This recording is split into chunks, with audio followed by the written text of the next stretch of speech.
Hello student, जैसा कि मैंने आपसे कल कहा था कि मैं हिंदी साहित्य के नोट्स पढ़ाना शुरू करूंगी, तो आज मैं हिंदी साहित्य के नोट्स लेकर आई हूं और साथ में मैंने हिंदी की प्रीवियस ईयर क्वेश्चन की सीरीज शुरू कर रखी है, जिसकी मैं आपको 12 क्लास करवा चुकी हूं। आपने उनको नहीं देखा है तो आप प्लेलिस्ट में जाकर पहले उनको देख लेना। और अगर आप हिंदी साहित्य के नोट्स और साथ में वो PYQ की क्लास देखते हैं तो आपका हिंदी साहित्य बिल्कुल अच्छे तरीके से कवर हो जाएगा, जिससे आप किसी भी परीक्षा में कोई भी प्रश्न आसानी से निकाल लेंगे। तो आइए आज की ये क्लास शुरू करते हैं। आज हम पढ़ेंगे हिंदी साहित्य का इतिहास। हिंदी साहित्य का इतिहास है जो कि लेखन पद्धति है, ये 4 हैं: वर्णानुक्रम, कालानुक्रम, वैज्ञानिक और विधेयवादी पद्धति। इनकी जो ट्रिक है वो है वर्णकालिक विधि, यानी वर्णकालिक यानी वर्ण से वर्णानुक्रम, काल से कालानुक्रम और एक से वैज्ञानिक, विधि से विधेयवादी पद्धति। पहली है हमारी वर्णानुक्रम पद्धति। इस पद्धति को आधार मानकर हिंदी साहित्य का इतिहास लिखने वाले 2 विद्वान थे। कौन से? गार्षा दत्तासी व शिव सिंह सेंगर। देखिए, इन 2 विद्वानों का नाम अच्छे से याद करेंगे। इन्होंने कौन सी पद्धति को अपनाया? वर्णानुक्रम को। गार्षा दत्तासी और शिव सिंह सेंगर ने। इन्होंने इतिहास वर्णों के आधार पर लिखा। यह पद्धति सबसे प्राचीन है, यह सबसे दोषपूर्ण पद्धति है, लेकिन कोश ग्रंथों के लिए यह सबसे उपयुक्त है। अगली हमारी दूसरी है कालानुक्रम पद्धति। इस पद्धति का इतिहास जॉर्ज ग्रियर्सन और मिश्र बंधुओं ने लिखा। इस पद्धति के कवियों और लेखकों का परिचय जो है उनके जन्म वर्ष के अनुसार दिया। और हमारा जो अगला पॉइंट है, इस पद्धति के आधार पर लिखे गए ग्रंथों को क्या कहा गया? कविवर्त संग्रह भी कहा जाता है। कौन सी पद्धति के? कालानुक्रम पद्धति के।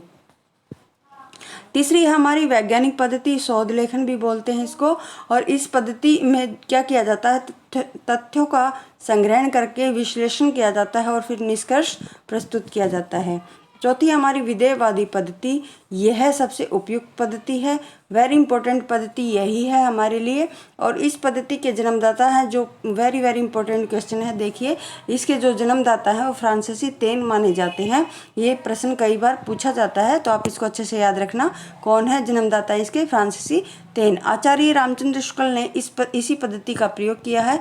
इस पद्धति को उस समय की परिस्थितियों के अनुसार ही लिखा गया। सॉरी, इसमें ये इस पद्धति को नहीं आएगा, यहाँ पर मैं आएगा, गलती से लिखा गया है। उस समय की परिस्थितियों के अनुसार ही लिखा गया। आगे हमारा हिंदी साहित्य व लेखन परंपरा। हिंदी साहित्य इतिहास लेखन के आरंभिक सूत्र हमें नाभादास कृत भक्तमाल, यानी भक्तमाल किसकी रचना? हमारी नाभादास की। और गोकुलनाथ द्वारा रचित 84 वैष्णव की वार्ता और 252 वैष्णव की वार्ता आदि में देखने को मिलते हैं। यानी ये दोनों रचनाएं किसकी हैं? गोकुलनाथ की। और भक्तमाल किसकी है? नाभादास की।